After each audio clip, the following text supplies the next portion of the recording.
નમસ્કાર દર્શક મિત્રો, સંપત્તિ સર્જન કાર્યક્રમમાં આપનું સ્વાગત છે. હું છું પરાગ દવે. સૌપ્રથમ તો સ્વતંત્રતા દિવસની આપ સૌને ખૂબ ખૂબ શુભકામનાઓ. તમામ ક્ષેત્રમાં દેશની પ્રગતિ થાય અને કોઈ વંચિત ના રહે તે જ આપણા સૌનું સ્વપ્ન છે.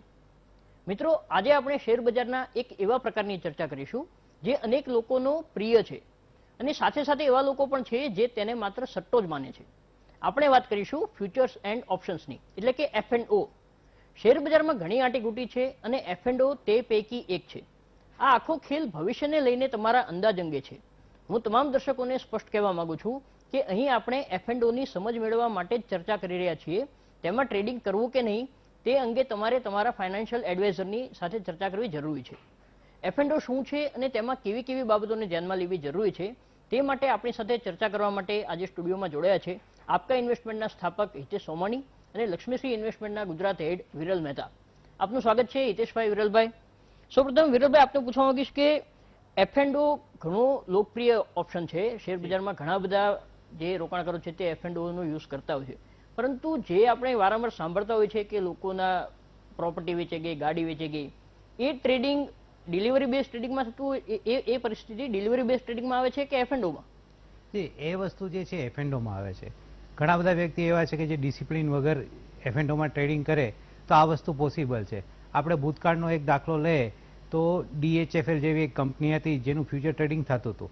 એમાં અચાનક જ કોઈ સ્કેમ આવ્યો અને એક જ દિવસમાં એ 300 રૂપિયા જેવો, 250 થી 300 રૂપિયા જેવો ડાઉન આવ્યો હતો. હવે ત્યારે જે એની પોઝિશન ઊભી હશે એને નિયર અબાઉટ એક જ દિવસમાં જેટલું એનું માર્જિન હતું, 1 લાખથી 1.5 લાખ, એનાથી પણ ઉપર 2 લાખથી ઉપરનું નુકસાન થયેલું હતું. એટલે આ વસ્તુ જો ડિસિપ્લિન વગર, એટલે એમ કહેવાય કે સ્ટોપલેસ, જ્યાં નુકસાની ન બાંધી હોય, તમે સ્ટોપલેસ વગર કામ કરવામાં આવે તો આ વસ્તુ થઈ શકે. પણ ફ્યુચર જો ડિસિપ્લિન સાથે કરવામાં આવે તો ઇન્કમનો એક સારું સોર્સ પણ બની શકે છે. જી હિતેશભાઈ, તમે જણાવો કે જે પ્રકારે રોકાણકારો F&Oમાં ટ્રેડિંગ કરતા હોય છે તો કઈ કઈ બાબતો ધ્યાનમાં રાખવી જોઈએ અને આ પ્રકારે મોટું નુકસાન F&Oમાં થતાના અનેક કિસ્સાઓ આપણી સામે આવતા હોય, ખાસ કરીને યુવાનો કે જેમણે નવું શેર બજારમાં ટ્રેડિંગ શરૂ કર્યું હોય છે તે ઘણી વખત F&O જ કરતા હોય છે, તો તેઓ શા માટે નાણાં ગુમાવે છે? एक्चुअली आज की युवा पीढ़ी जो है, जो यंग जनरेशन है, उन्हें क्या बहुत पैसा फास्ट चाहिए. They want fast money. सब लोगों को बहुत जल्दी है पैसा कमाने की और उसके लिए उन्हें फ्यूचर्स और ऑप्शंस एक बहुत अच्छा इन्वेस्टमेंट ऑल्टरनेटिव लगता है. उन्हें लगता है कि यहाँ पे कम पैसे में हम बड़ी पोजीशंस क्रिएट कर सकते हैं, यहाँ हम एक दिन में 10, 20, 25 हज़ार भी कमा सकते हैं. पर तब वो ये भूल जाते हैं कि उसके लिए वो रिस्क भी उतना ही बड़ी ले रहे हैं. क्योंकि हम जब कैश मार्केट में डिलीवरी में कोई भी माल लेते हैं तो माल लेने के साथ साथ हमें पता होता है कि अगर हम 1 लाख का माल ले रहे हैं तो हमारे पास 1 लाख रुपए होने चाहिए. लेकिन फ्यूचर एंड ऑप्शन में आप वही माल सिर्फ 10-20% मार्जिन पे ले सकते हैं.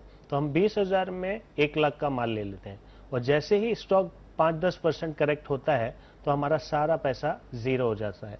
तो फ्यूचर और ऑप्शन डेफिनेटली एक बहुत अच्छा पार्ट है स्टॉक मार्केट का, जहां बहुत अच्छा पैसा कमा सकते हैं. लेकिन इसे जान के समझ के अगर आप नहीं करते तो ये बहुत डेंजरस भी हो सकता है.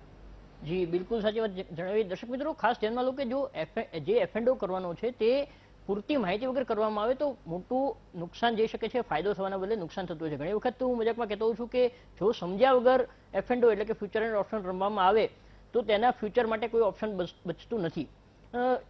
વિરલભાઈ, જે પ્રકારે F&O લોકપ્રિય થઈ રહ્યું છે, ઘણા બધા દર્શક મિત્રો એવા પણ છે જે શેરબજારમાં નવું રોકાણ શરૂ કર્યું છે અથવા તો રોકાણ કરવાનું શરૂ કરવા વિચારી રહ્યા છે. તો F&O એક્ઝેક્ટલી શું હોય છે, તેમાં F&O શેને કહેવાય અને કઈ રીતે તેમાં ટ્રેડિંગ થતું હોય છે એ જણાવો. જી બરાબર. આપણે જોવા જઈએ તો ફ્યુચર ટ્રેડિંગ, ડેરિવેટિવ ટ્રેડિંગ એ બહુ જૂની વસ્તુ છે. આપણા ખેડૂતો ઘણા વર્ષોથી આ વસ્તુ કરે છે. એક નાના ઉદાહરણ દ્વારા હું તમને સમજાવવા માંગીશ કે કોઈ પણ કપાસનો ખેડૂત છે એ કોઈ પણ વેપારીને એ પોતાનું જે કપાસ બને છે, કપાસ ઉગીને લણણી કરે છે, ઉત્પાદન કરે છે, એની પહેલા જ એક કોન્ટ્રાક્ટ વેપારી અને ખેડૂત વચ્ચે થાય છે કે આટલા મહિના પછી પાકતી મુદતે જ્યારે મારું કપાસ થઈ જશે ત્યારે ફોર એન એક્ઝામ્પલ એવું લઈએ કે 50 મણ કપાસ એ 1200 રૂપિયાના ભાવે વેચે છે.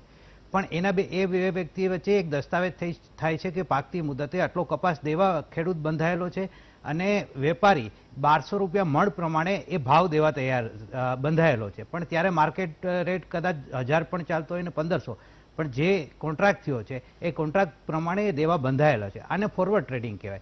એ જ વસ્તુ જો શેર માર્કેટમાં જોવા જાય તો એ ફ્યુચર ટ્રેડિંગ કહેવાય. અને ફ્યુચર ટ્રેડિંગ ખરેખર જે કરવામાં આવે છે એ ફ્યુચર ટ્રેડિંગ ખાસ તો હેજર અને ટ્રેડર માટે છે. જેમને ઇક્વિટીનું નોલેજ નથી એમણે આ વસ્તુ ન કરવી જોઈએ. જી ચોક્કસ. તો જે ફોરવર્ડ ટ્રેડિંગનો જે પ્રકાર છે ફ્યુચર ટ્રેડિંગ, અને જે વ્યક્તિને લાગતું હોય કે આ શેરનો ભાવ સપ્ટેમ્બર મહિનામાં કે ઓક્ટોબર મહિનામાં વધી શકે છે અથવા તો ઘટી શકે છે, તો તેને ધ્યાનમાં લઈને તે અત્યારથી પોતાની પોઝિશન ક્રિએટ કરે, તેને ફ્યુચર ટ્રેડિંગ સામાન્ય ભાષામાં કહી શકાય. હિતેશભાઈ, જે પ્રકારે ફ્યુચર ટ્રેડિંગ લોકપ્રિય થઈ રહ્યું છે, તો હાલમાં કયા કયા એટલે લગભગ કેટલા શેર એક્સચેન્જે એલાઉડ કર્યા છે ફ્યુચર ટ્રેડિંગ માટે, અને તેમાં જો ડિલિવરીની સરખામણી આપણે જોઈએ તો કઈ કઈ બાબતો અન્ય ધ્યાનમાં લેવી જોઈએ? पराग भाई, अगर आज की बात की जाए तो अभी 190 से 195 शेयर ऐसे हैं जो कि जिनके डेरिवेटिव्स अवेलेबल हैं. एफ एंड हम बोलते हैं बट ये डेरिवेटिव सेगमेंट कहलाता है. हम इक्विटी में जब काम करते हैं शेयर मार्केट में तो दो सेगमेंट में हम काम कर सकते हैं, या तो कैश सेगमेंट जिसको हम डिलीवरी कहते हैं, और दूसरा होता है डेरिवेटिव सेगमेंट जिसमें फ्यूचर एंड ऑप्शंस अवेलेबल होते हैं. तो आज की तारीख में 190 से 195 स्क्रिप्ट ऐसी हैं जो कि बहुत अच्छी वॉल्यूम वाली स्क्रिप्ट है. उनके डेरिवेटिव्स यानी फ्यूचर और ऑप्शन दोनों अवेलेबल होते हैं. फ्यूचर का मतलब होता है जहां आप एक पर्टिकुलर डेट के लिए कम मार्जिन में पोजीशंस क्रिएट करते हैं, और ऑप्शन में आपको उसकी स्ट्राइक प्राइस के लिए कॉल या पुट में पोजीशंस क्रिएट करनी पड़ती है. जी हितेश भाई, साथ में ये भी बताइए कि जो भी F&O ट्रेडिंग करना चाहते हैं तो उनको कौन ये कैश जो डिलीवरी बेस्ड ट्रेडिंग होता है उससे किस तरह ये डिफरेंट है? हाँ देखिए, डिलीवरी बेस्ड ट्रेडिंग के अंदर सीधी सी बात है कि अगर मुझे 10 लाख रुपए का कोई भी शेयर लेना है तो मेरे अकाउंट में 10 लाख रुपए होने चाहिए. अगर 10 लाख है तो मैं 10 लाख की पोजीशंस को कैरी फॉरवर्ड कर सकता हूं. वो सारा माल मेरे डीमैट में चला जाएगा, फिर मैं उसे 1 दिन रखूं, 2 दिन रखूं या 10 साल तक रखूं, वो माल मेरे डीमैट में मेरे लॉकर में पड़ा है. लेकिन जब हम बात करते हैं कि ट्रेडिंग फ्यूचर्स क्यों किया जाता है, जनरली शेयर मार्केट में लोग पोजीशन इसीलिए क्रिएट करते हैं या तो उन्हें तेजी लगती है या मंदी लगती है. तो अगर आपको तेजी लगती है और थोड़े दिनों के लिए आपको पोजीशन क्रिएट करनी है तो फ्यूचर और ऑप्शन आपके लिए एक बेटर ऑप्शन बन जाता है, क्योंकि वहां बहुत कम पैसे में आप वो 10 लाख की पोजीशन क्रिएट कर सकते हैं. રાઈટ. વિરુભાઈ, જે પ્રકારે સેબીએ તાજેતરમાં માર્જિન માટેના ઘણા બધા કડક નિયમો કર્યા છે, તો પહેલા કઈ પ્રકારના માર્જિન રૂલ્સ હતા અને હાલમાં રોકાણકારે કયા પ્રકારના માર્જિનને ફોલો કરવું પડે છે? જી, ખાસ કરીને ડેરિવેટિવ સેગમેન્ટમાં જોવા જઈએ તો પહેલાં એવું હતું, આજથી થોડા વર્ષો પહેલાં, કે ફ્યુચરમાં તમારે જે માર્જિન હોય, ફોર એન એક્ઝામ્પલ કોઈ પણ શેરની લોટ સાઇઝ પ્રમાણે એનું માર્જિન જો 1.5 લાખ કે લાખ રૂપિયા હોય, એનાથી થોડું ઘણું 80,000 કે 70,000 હોય તો તમને લેવા મળતું હતું અને એમાં ઊભું રહેવા મળતું હતું. પણ હાલની તકમાં, હાલના સમયમાં એક્સચેન્જે એવી સિચ્યુએશન ક્રિએટ કરી છે કે જો તમારી પાસે એનું સફિશિયન્ટ માર્જિન ન હોય તો ફર્સ્ટ ડે 0.5% પેનલ્ટી લાગે છે પર ડે પ્રમાણે, સેકન્ડ ડેથી 1% પેનલ્ટી લાગે છે, અને 3 થી 4 દિવસ પછી પર ડે 5% પેનલ્ટી લગાડે છે. આ કરવાનું રીઝન એટલું જ કે જેની પાસે સફિશિયન્ટ મૂડી નથી અને એ ટ્રેડરો જો આમાં આવે તો એના માટે જોખમકારક છે. એટલે એમને સિક્યોર કરવા માટે એક્સચેન્જે એક માર્જિન પેનલ્ટીનો એક નવો ઓપ્શન બહાર પાડ્યો છે કે જેના કારણે જેની પાસે સફિશિયન્ટ માર્જિન છે એ જ આમાં ટ્રેડિંગ કરે. જી વિરોલભાઈ, તો દર્શક મિત્રો, F&O ટ્રેડિંગ વિશે આપણે ચર્ચા કરી રહ્યા છીએ. સમય થયો છે વિરામનો. વિરામ બાદ આપણે જાણીશું કે લોટ સાઇઝ શું હોય છે, ઓપ્શન ટ્રેડિંગ કઈ રીતે કરી શકાય, કઈ રીતે તેમાં તમે નફો મેળવી શકો અને નુકસાનથી બચી શકો. મળીએ છીએ વિરામ બાદ.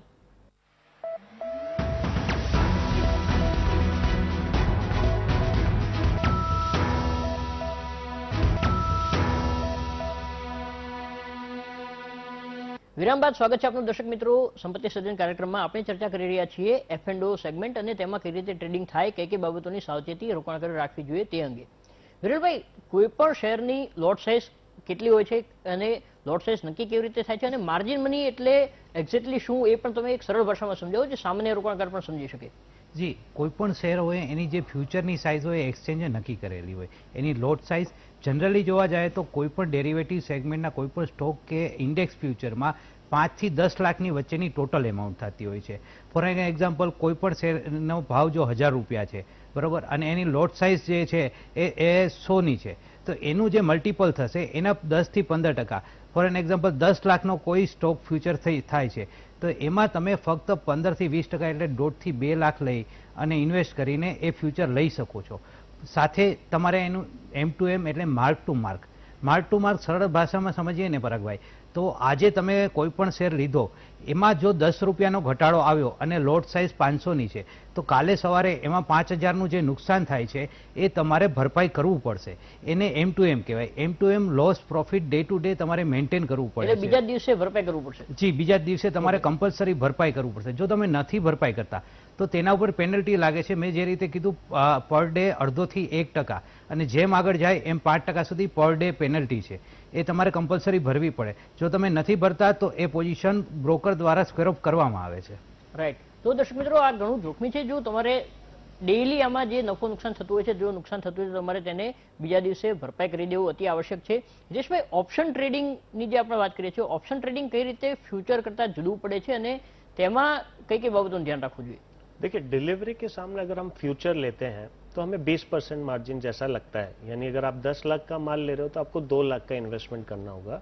लेकिन उससे भी बेटर माना जाता है ऑप्शंस को, क्योंकि वहां आप स्टॉक या उसकी डिलीवरी नहीं लेके उसकी स्ट्राइक प्राइस पे प्ले करते हो. तो स्ट्राइक प्राइस के लिए आपको 20,000 भी नहीं, वही चीज 2 लाख भी नहीं, वही चीज आप 20 या 25,000 के इन्वेस्टमेंट में भी कर सकते हो. यानी अगर आपको तेजी करनी है तो आपको कॉल बाय करना पड़ेगा. तो कॉल बाय करने के लिए आपको ना मार्जिन देना है, ना डिलीवरी का प्राइस देना है, आपको सिर्फ उसका प्रीमियम देना है. ऐसे ही अगर आपको मंदी करनी है तो आप पुट बाय कर सकते हो. तो प्रीमियम जो होते हैं जनरली 50 से 100 रुपए के हिसाब से मूव करते हैं और उसको आप उसके लॉट साइज से मल्टीप्लाई कर दीजिए. यानी अगर मैं बात करूं 100 रुपए रिलायंस के एक स्ट्राइक प्राइस का 2100 का भाव है तो उसका लॉट साइज है 250 का, तो आपका टोटल इन्वेस्टमेंट सिर्फ 25,000 का होगा. 5 लाख के माल के लिए आपको सिर्फ 25,000 का ही इन्वेस्टमेंट आज करना पड़ेगा. फिर उसका प्राइस जो है वो किस तरह से डिफाइन होता है? जो प्रीमियम है उसमें बढ़ोतरी या कमी किस हिसाब से होती है? जैसे आपने आज प्राइस चल रहा है रिलायंस का 2000, आपने उसके 2100 का स्ट्राइक प्राइस लिया है, यानी आपको लगता है कि रिलायंस इस महीने में 2100 से ऊपर जा सकता है. तो जैसे जैसे रिलायंस का भाव बढ़ता जाएगा वैसे वैसे आपके कॉल का प्रीमियम भी बढ़ता जाएगा. लेकिन ये कॉल और पुट जितना सस्ता हमें लगता है, इसे यूज करना उतना ही टिपिकल है, बिकॉज इसकी एक्सपायरी फिक्स है. हर महीने के लास्ट गुरुवार को डेरिवेटिव्स कॉन्ट्रैक्ट की एक्सपायरी हो जाती है. तो अगर इस 26 अगस्त तक रिलायंस 2100 नहीं आया तो आपका जितना भी प्रीमियम आपने दिया है वो सारा प्रीमियम जीरो हो जाएगा. और इसी का एक फायदा भी है कि इसमें आपका लिमिटेड लॉस होता है बट अनलिमिटेड प्रॉफिट होता है. अगर इस 26 अगस्त तक यही रिलायंस 3000 आ गया तो आपको 900 रुपए का प्रॉफिट होगा. कितने इन्वेस्टमेंट पे? सिर्फ 2500 रुपए के इन्वेस्टमेंट पे. तो यानी आपका प्रॉफिट अनलिमिटेड है और लॉस सिर्फ लिमिटेड है. नहीं, 900 रुपए पर शेयर? पर शेयर. ओके. और दूसरा ये भी बताइए कि जो इसमें कैरी फॉरवर्ड नहीं कर सकते, जो एक्सपायरी डेट के बाद, जैसे ऑप्शन में वो फ्यूचर में वो कर सकते हैं, तो ऑप्शन में क्या सिचुएशन है? ऑप्शन में सिचुएशन ये है कि जैसे आपका इस बार का ऑप्शन एक्सपायर हो गया तो आप नए मंथ के वापस कॉल ऑप्शन बाय कर सकते हैं. इसमें रोल ओवर का मतलब यही होता है कि पुराना सेल हो गया है, अब आपको नया बाय करना है. फ्यूचर में आप रोल ओवर कर सकते हैं, पुराना सेल करके उसी के आजू बाजू की प्राइस पे मिलता है. लेकिन ऑप्शन में फिर से वो 1 महीने की एक्सपायरी हो जाती है तो वही उसी प्रीमियम को आपको हैवी प्रीमियम देके फिर से बाय करना पड़ेगा. तो दर्शक मित्रों, आ સૌથી મહત્વનો તફાવત છે ફ્યુચર અને ઓપ્શન વચ્ચે. આમ તો કેશ માર્કેટ, ફ્યુચર અને ઓપ્શનના ત્રણેય વચ્ચે ઘણા મોટા ડિફરન્સ છે, પરંતુ ફ્યુચર અને ઓપ્શનમાં પણ આ મહત્વની બાબત છે કે જેમાં મહિનાના અંતે જ્યારે એક્સપાયરી થતી હોય છે ત્યારે તમે ફ્યુચરમાં એ જ ભાવે લગભગ રોલ ઓવર કરવાનો મોકો મળે છે, પરંતુ ઓપ્શનમાં એ મોકો મળતો નથી. અને તમે જ્યારે ખરીદી કરતી વખતે જે પણ પ્રીમિયમ ચૂકવ્યું હોય તે એક્સપાયરીના દિવસે જો તમે નક્કી કરેલો, નિર્ધારિત કરેલો ભાવ નથી આવતો તે શેરનો, તો તમારે એ સમગ્ર જે પ્રીમિયમની રકમ તમે ચૂકવી હોય છે એ તમામનું નુકસાન કરવાનું આવે છે. અને નવા મહિનાનો જે ઓપ્શન તમે ખરીદો તો ત્યારે તમારે ફરીથી એ ઊંચું જે પ્રીમિયમ છે તેની કિંમત ચૂકવવી પડે છે. વિરોધભાઈ, તમને પૂછવા માંગીશ કે જે પ્રકારે સેબીએ કડક નિયમો બનાવ્યો છે તો એ રોકાણકારો માટે કઈ રીતે લાભદાયક પુરવાર થયા છે? કારણ કે પહેલા કરતા હવે માર્જિનની રકમ વધી છે, તો રોકાણકારોને કઈ રીતે એક અટકાવ્યા છે સેબીએ કે તમે આંધળું જોખમ કરવાથી દૂર રહો? જી, પહેલા શું હતું પરાગભાઈ કે આપણે કોઈ પણ ફ્યુચર છે ને એની લોટ સાઇઝ, એની એમાઉન્ટ ટોટલ જોવા જાવ તો એની એમાઉન્ટ 1.5 થી 2 લાખ 3 લાખ એવી રીતના હતી. એટલે નાની એમાઉન્ટથી 25-30 હજારથી પણ ફ્યુચરમાં રોકાણ થતું. હવે લોટ સાઇઝ વધારી દીધી એટલે કોઈ પણ સ્ટોક ફ્યુચર હોય કે ઇન્ડેક્સ ફ્યુચર હોય એની ટોટલ એમાઉન્ટ 5 થી 7 લાખ રૂપિયા થઈ ગઈ ને ઘણાની એનાથી પણ વધારે છે. એટલે એના કારણે એનું જે માર્જિન છે એ હેવી થઈ ગયું 1.5 લાખથી ઉપર. એટલે નાના ઇન્વેસ્ટરો જેની પાસે ઓછી મૂડી છે એ આમાં ઇન્વેસ્ટ નથી કરી શકતા. એના કારણે એને બેનિફિટ એ મળે છે કે જ્યારે ફ્લક્ચ્યુએશન માર્કેટમાં ઘણીવાર મોટા ઉપર નીચે માર્કેટ આવે છે, ઉતાર ચઢાવ આવે છે, ત્યારે જે લોસ પ્રોફિટ થાય છે એનાથી નાના ઇન્વેસ્ટર બચે છે. અને ખાસ કરીને જે માર્જિનમાં પેનલ્ટી લગાડવામાં આવી છે એના કારણે નાના ઇન્વેસ્ટરો ઘણી બધા અંશે બચી જાય છે. એની પાસે મિનિમમ એમાઉન્ટ 2 થી 5 લાખ હોય ત્યારે જ એ ઇન્વેસ્ટ કરે છે. રાઈટ. તો સેબીએ જ્યારે આ માર્જિન મની કડક બનાવ્યો ત્યારે અનેક રોકાણકારો નિરાશ થયા હતા, પરંતુ હકીકતમાં જે એફ&ઓમાં જે નાના રોકાણકારોને નુકસાન થતું હતું તેમાંથી તે આ નિયમોના કારણે બચી રહ્યા છે તે સત્ય હકીકત છે. કારણ કે વધુને વધુ રોકાણકારો જો ડિલિવરી બેઝ ટ્રેડિંગ તરફ વધશે તો એટલું તેમનો પોર્ટફોલિયો વધુ સ્ટ્રોંગ બનશે અને લાંબા ગાળે તેમને વધુ વળતર મળશે. દર્શક મિત્રો, સમય થયો છે વિરામનો. વિરામ બાદ આપણે ચર્ચા કરીશું કે જે મોટા રોકાણકારો છે, જેમનો મોટો પોર્ટફોલિયો છે, જેમનો પોર્ટફોલિયો 50 લાખ કે 1 કરોડથી વધુની રકમનો હોય છે, તેઓ કઈ રીતે એફ&ઓમાં પોતાનું જે ઇન્વેસ્ટમેન્ટ છે તેને હેજિંગ કરતા હોય છે. સમય થયો છે વિરામનો. આપ જોડાયેલા રહો વીટીવી ન્યૂઝ સાથે.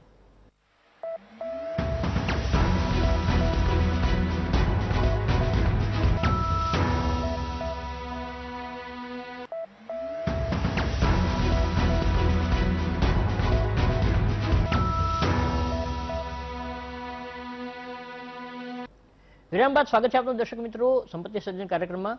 વિરલભાઈ, આપણે ચર્ચા કરી રહ્યા હતા કે કઈ રીતે સેબીએ માર્જિન મની દ્વારા નાના રોકાણકારોને બચાવ્યા છે, પરંતુ સાથોસાથ એ પણ જણાવો કે જેમનો પોર્ટફોલિયો મોટો પોર્ટફોલિયો છે તેઓ કઈ રીતે હેજિંગ કરતા, એટલે કઈ રીતે પોતાના પોર્ટફોલિયોને બજારની તેજી મંદી સામે રક્ષણ આપે છે એફ&ઓનો ઉપયોગ કરીને. જી, જેમનો પોર્ટફોલિયો મોટો છે, 25-50 લાખનો જેમનો પોર્ટફોલિયો છે, એ એમના પોર્ટફોલિયોની સામે ઇન્ડેક્સ ફ્યુચર, એટલે કે જ્યારે પણ માર્કેટ નીચે જાય છે ત્યારે ઇન્ડેક્સ ફ્યુચર સૌથી પહેલા નીચે જાય છે. ઇન્ડેક્સ ફ્યુચરમાં સેલની પોઝિશન બનાવીને ચાલી શકે છે. જનરલી આપણે જોવા જઈએ તો કેશ સેગમેન્ટમાં ઇન્ડેક્સ ફ્યુચર નથી આવતો, પણ ડેરિવેટિવ સેગમેન્ટમાં ઇન્ડેક્સ ફ્યુચર નામનું એક ઓપ્શન છે કે જેમાં તમે તમારી પાસે છે નહીં પણ પહેલા વેચાણ કરીને સેલ કરીને ચાલી શકો છો. એટલે જ્યારે પણ માર્કેટ નીચે જશે, એક ઉદાહરણ દ્વારા સમજાવીશ કે નિફ્ટી અત્યારે 16,000 ચાલે છે અને જો એ 15,000 જશે તો 1000 પોઈન્ટનો એમાં કડાકો બોલાશે. એની 50ની લોટ સાઇઝ છે, તો એને મલ્ટિપલ સામે એને ઇન્ડેક્સ ફ્યુચર સેલ કરેલો હશે તો એમાં પ્રોફિટ થશે. સામે જેનો સ્ટોક નીચે આવ્યો છે એની સામે એને કવરિંગ મળશે. આ રીતે હેજર પોતાનો પોર્ટફોલિયો માટે રક્ષણ કરી શકે છે. સેમ વસ્તુ પરાગભાઈ, આપણે ખાલી સ્ટોક ફ્યુચર ને સ્ટોક માર્કેટની વાત કરીએ, કરન્સીમાં પણ લાગુ પડે છે કે જે યુએસડી એનઆરઆઈ છે, કરન્સી છે, એક્સપોર્ટર જેનો ઘણી બધી વાર ઉપયોગ કરતા હોય છે હેજિંગ માટે. રાઈટ. તો જે મોટા રોકાણકારો છે તેમના માટે એફ&ઓ એક પ્રકારે તેમના પોર્ટફોલિયોની સુરક્ષા આપે છે અને તેમના માટે જ આ વધારે યોગ્ય ટ્રેડિંગ છે એવું પણ ઘણા બધા નિષ્ણાતો માનતા હોય છે. હિતેશભાઈ, તમે જણાવો કે એક આદર્શ સ્ટ્રેટેજી કઈ રીતે બનાવવી જોઈએ, જે નવા રોકાણકારો છે તેઓ કઈ રીતે સમજી શકે કે જે फ्यूचर અને ऑप्शનમાં કઈ રીતે स्ट्रेटेजी बनानी. इसमें क्या होता है, बेसिकली आपका किसी भी मार्केट या चीज के लिए पहले व्यू बनाना जरूरी है कि आपको क्या लगता है. अगर आपको लगता है कि तेजी है तो आप कॉल बाय कर सकते हैं, आपको लगता है कि मंदी है तो आप पुट बाय कर सकते हैं. और जैसे कि अभी वीरल भाई ने बताया कि हम इसको हेजिंग की तरह यूज करें तो ये बहुत बढ़िया है. जैसे किसी के पास डॉक्टर रेड्डी का आज से 15 दिन पहले 1 करोड़ रुपए के शेयर खड़े हैं, लेकिन उसने उसी टाइम उसको पुट को बाय कर लिया होता, एक ही दिन में डॉक्टर रेड्डी का 1 रुपए का पुट 250 रुपए हो गया था. यानी आपका वहां पर जो भी लॉस हुआ उसके सामने 250 गुना ज्यादा आपको यहाँ पे प्रॉफिट हो जाता है. तो काफी बार कॉल पुट हमारे लिए जैसे लाइफ में हमें इंश्योरेंस लेना पड़ता है, तो हमारे पोर्टफोलियो के लिए भी ये कॉल और पुट इंश्योरेंस का काम करते हैं कि हमारी बड़ी पोजीशन है तो हमारे को सामने कोई ना कोई पुट में छोटा प्रीमियम देके अपनी पोजीशन को हेज करके रखना चाहिए. ये एक बहुत अच्छी स्ट्रेटेजी है जहां पे हम अपने आप को सेफ रख सकते हैं. રાઈટ. વિનોદભાઈ, જે પ્રકારે હાલમાં બજારની તેજી ચાલી છે, 55,000 પર સેન્સેક્સ પહોંચ્યો છે, નિફ્ટી 16,500ની સપાટી પર પહોંચી છે, હવે હાલમાં જો કોઈ વ્યક્તિ કોલ પુટ કરવા માંગે છે, શરૂ કરવા માંગે છે, તો એમણે કઈ પ્રકારે ફ્યુચર એન્ડ ઓપ્શનમાં સ્ટ્રેટેજી બનાવવી જોઈએ? જી, હાલમાં કોઈ કરવા માંગે છે તો એ આવનારી એક્સપાયરીના પુટ બાય કરી શકે છે. અને જોવા જઈએ તો ચાલુ મહિનો ઓગસ્ટ ચાલે છે, એવી રીતના સપ્ટેમ્બરના પણ પુટ અવેલેબલ છે. કોઈને એવું લાગે છે કે આગળના ટાઈમમાં માર્કેટમાં એક કરેક્શન આવશે, જે ડ્યુ છે ઘણા વખતથી, એ કરેક્શન આવવાની શક્યતા પણ છે, તો એ પુટ બાય કરીને એટલે કે મંદી કરીને ચાલી શકે છે. સામે જો એનો સ્ટોક હોય તો એ પ્રમાણે પણ મંદી વધારે પડતા પુટ લઈને પણ ચાલી શકે છે, જેનાથી જ્યારે માર્કેટ નીચે જશે ત્યારે એના પુટના પ્રીમિયમમાં વધારો થશે અને એને એનો બેનિફિટ મળશે. राइट हितेश भाई, जो नए इन्वेस्टर्स है उनको डायरेक्ट स्टॉक में फ्यूचर एंड ऑप्शन स्टार्ट करना चाहिए या इंडेक्स से शुरू करना चाहिए? डेफिनेटली इंडेक्स से करना चाहिए, बिकॉज इंडेक्स एक मेच्योर्ड स्क्रिप्ट कहलाती है. अगर आप निफ्टी और बैंक निफ्टी को करते हैं तो वो उनमें इतना बड़ा मूवमेंट नहीं आता. अगर आपने गलती से समझिए आज से थोड़े साल पहले पीसी ज्वेलर का फ्यूचर बाय कर लिया होता तो एक ही दिन में पीसी ज्वेलर में 80% का फॉल आ गया था, तो आपका एक ही दिन में सारा पैसा साफ हो जाए. लेकिन निफ्टी या सेंसेक्स या बैंक निफ्टी, जिनके निफ्टी और बैंक निफ्टी के फ्यूचर्स और कॉल पुट सब अवेलेबल हैं, तो वो एक दिन में कभी भी 50% नहीं टूटेगी. तो ये एक सेफ्टी का पॉइंट है. और दूसरा, आप उसको स्ट्रेटेजिकली यूज कर सकते हैं कि जैसे अभी मार्केट बहुत हाई पे चल रहा है, तो अब हाई के मार्केट में आप सिर्फ कॉल बाय नहीं करें, आप सामने दूसरा कॉल सेल भी कर दीजिए, तो आप दोनों पोजीशन में सेफली रहेंगे और इस तेजी का फायदा भी उठा सकते हैं. દર્શક મિત્રો, શેર બજારમાં સતત તેજી ચાલી રહી છે. સેન્સેક્સ 55,000ની સપાટી વટાવી ગયો છે અને નિફ્ટી 16,500ની સપાટી વટાવી ગઈ છે. ત્યારે અનેક નવા રોકાણકારો બજારમાં આવી રહ્યા છે. તેમાંથી અનેક જે યુવા રોકાણકારો છે, ખાસ કરીને તેઓ એફ&ઓ પણ કરવા માંગતા હોય છે, પરંતુ એફ&ઓ ટ્રેડિંગ એટલું સરળ નથી. તેમાં મોટો નફો મળી શકે છે, સાથોસાથ મોટા નુકસાનની પણ તૈયારી રાખવી પડે છે. આથી વીટીવી તમને સલાહ આપે છે કે જો તમે એફ&ઓ કરવા માંગતા હોય તો પહેલા તમારા ફાઇનાન્શિયલ એડવાઇઝર સાથે ચર્ચા કરો. તમે તેની જે આંટીકૂટી છે તેને ધ્યાનમાં લો. માર્જિન મનીના જે નિયમો છે તેના વિશે પણ અભ્યાસ કરો, કારણ કે જો કોઈ ખોટા શેરમાં રોકાણ થઈ જાય અને કોઈ કૌભાંડ બહાર આવશે તો રાતોરાત તમારી મૂડીમાં ધોવાણ પણ થઈ શકે છે. દર્શક મિત્રો, જે પ્રકારે એફ&ઓ ટ્રેડિંગમાં જોખમો સામેલ છે તેને ધ્યાનમાં લેતા જે મોટા પોર્ટફોલિયો ધરાવતા રોકાણકારો છે તેમના માટે આ એક હેજિંગ પ્રોડક્ટ છે અને સામાન્ય રોકાણકારો તેને રાતોરાત નાણાં કમાવાનું એક માધ્યમ ના બનાવે તે ઈચ્છનીય છે. દર્શક મિત્રો, આપ અમારી સાથે જોડાયા બદલ તે બદલ આપનો આભાર. વિરલભાઈ, હિતેશભાઈ, આપ પણ અમારી સાથે જોડાયા તે બદલ આપનો આભાર. આવતા અઠવાડિયે ફરી મળીશું કોઈ નવા વિષય સાથે. આપ જોડાયેલા રહો વીટીવી ન્યૂઝ સાથે.